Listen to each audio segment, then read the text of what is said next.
welcome to my channel.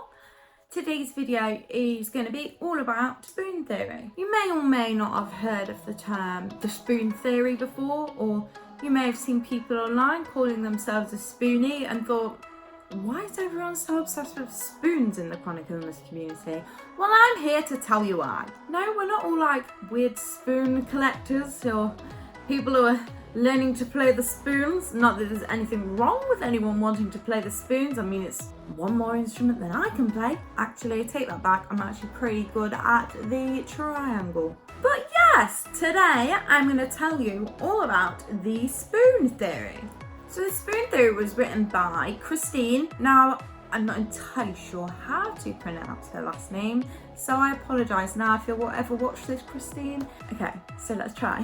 Christine Miserandino. And what she does is she uses spoons as a unit of energy. And this perfectly describes how limited our energy supplies can be when you're living with a chronic illness. Christine talks about the difficulty of explaining how every little detail of every day is affected by chronic illness. The chronic illness that she had was lupus. Christine talks about a time that she sat with her best friend in a cafe, and her friend asks her what it's like to be her and to be chronically sick. So gathering her composure and thinking, how am I going to describe this? Because it is such a hard thing to explain to other people. And she thought, you know what, if I can't explain this to my best friend, how am I ever going to expect anyone else to understand this? In that moment, the spoon theory was born, and we love you for it, Christine. She goes on to describe how she then grabbed a load of spoons off the different tables and handed them to her friend and said to her, here you go, you have lupus. She described to her friend that these spoons were units of energy, and at the start of the day, this was her limited supply of energy. For many people with chronic illnesses, our energy supply is really, really limited. And it depends on a multitude of different things too, like how we slept the night before, how much pain we're in on that day, if we're feeling stressed about something. There's so many different things that affect how many spoons we get that day. The difference between being healthy and being chronically sick is that when you have a chronic condition, you have to make more conscious choices about what you're going to do each day, whereas not all healthy people, but most of healthy people don't really have to think about that. Like my partner, he can go and play hockey and he doesn't have to think, oh, hang on, I'm playing hockey today. That means that I need to be really careful to do this so that I can get to hockey, and I need to make sure that I've got enough energy to get home from hockey, you know, things like that. Most people start their day with like unlimited possibilities and lots of energy, and they don't really have to think about the consequences of their actions. Not in terms of like health anyway. I mean, obviously they have to think about certain things, like they can't go into the street and gonna go rob a bank or something, I hope. Taking away a spoon is taking away control. Healthy people might not have to count their spoons, but chronically sick people do. We have to guard those spoons. We have to keep those spoons really close. And my precious, I sound like freaking Gollum.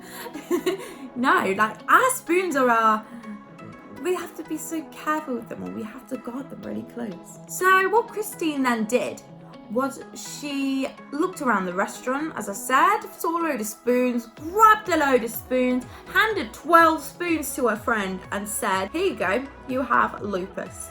Our friend looked around and said, but I want some more spoons. And Christine explains, no, you can't have any more spoons. Your illness decides how many spoons you've got, and it's normally a lot less spoons than you need to take part in that day. When you're planning your day, you need to know exactly how many spoons you've got to start with. So here, these are my spoons for the day. So that's 1, 2, 3, 4, 5, 6, 7, 8, 9, 10, 11, 12. So I've got 12 spoons for the day. Now I can't drop my spoons because that would be like forgetting I've got EDS. And I can't do that. I gotta guard these spoons. Now I might wake up one day and think I want more than 12 spoons today. I've got a busy day, but that's not how it works. So Christine then asked her friend to reel off a list of tasks that she had to do for that day. She started listing like daily chores and jobs that she had to do on that day, and Christine explained to her that for each one of these, it was going to cost her one spoon. Now her friend immediately said, oh, I get up in the morning, like I get ready for work. And Christine stopped her right there, because no, that's not how it works when you've got a chronic illness. You don't just get up, unfortunately. You've got to open up your eyes, realise that, oh no, you're late and you've had a bad night's sleep again.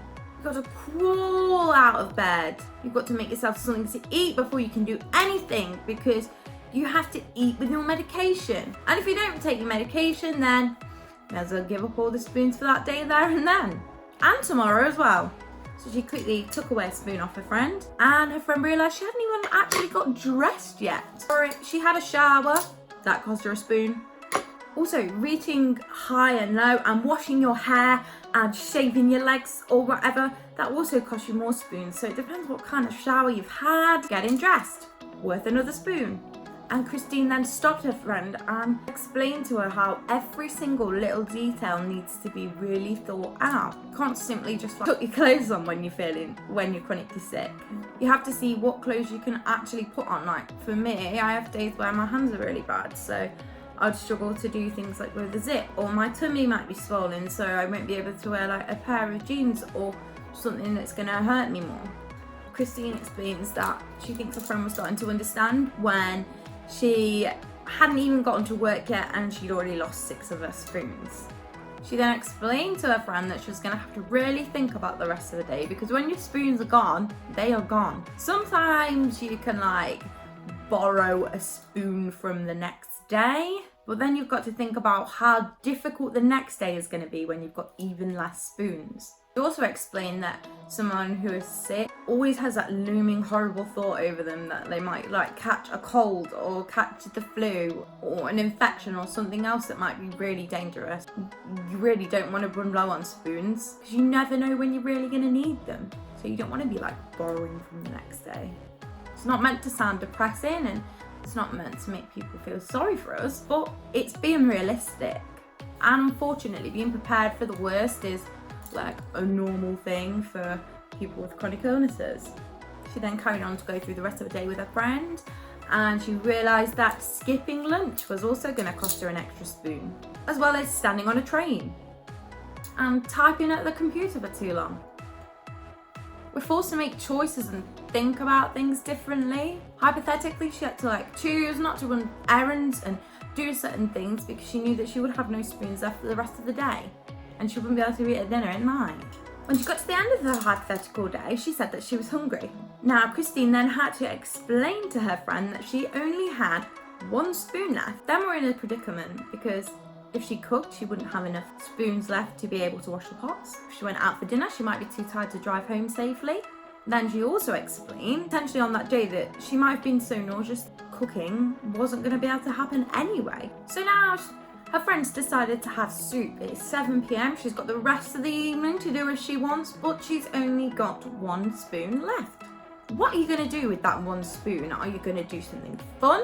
Are you going to clean your house? Are you going to do some chores? You can do one, you can't do it all. You haven't got enough spoons. Some days are worse than others. Some days I've got more spoons than most, but it's something that living with a chronic illness we always need to think about. We always need to be conscious of our decision making. It's not something that we can make just go away, but it's something that we have to learn how to manage and learn to live with. In the words of Christine, I've learned to live with an extra spoon in my pocket in reserve. You always need to be prepared. Our illness decides how many spoons we have in that morning. It's not something that we can decide, unfortunately. Quite often it's a lot less spoons than we really need. Yeah, sometimes my daily life is limited and it's always dictated by my health. And not just physically, but mentally as well. It's like, I used to be able to like do things without thinking of the consequences, and I used to be able to, like, if a friend asked me to go somewhere at the drop of a hat, I'd be like, oh my god, yes, it's so spontaneous. Whereas now, my friend might ask me to do something in the evening and I might have already used my spoons for that day. It's kind of hard to like live with the guilt of a chronic illness. Like, I feel like a burden a lot of the time, and I've read that other people feel like this too. I think it's super important to remember that you are not your illness. I'm not my illness. We are not our illness. However, what the spoon theory does, it enables us to be to make a separation intellectually. I know that I'm not flaky. I know that some days I have no spoons there.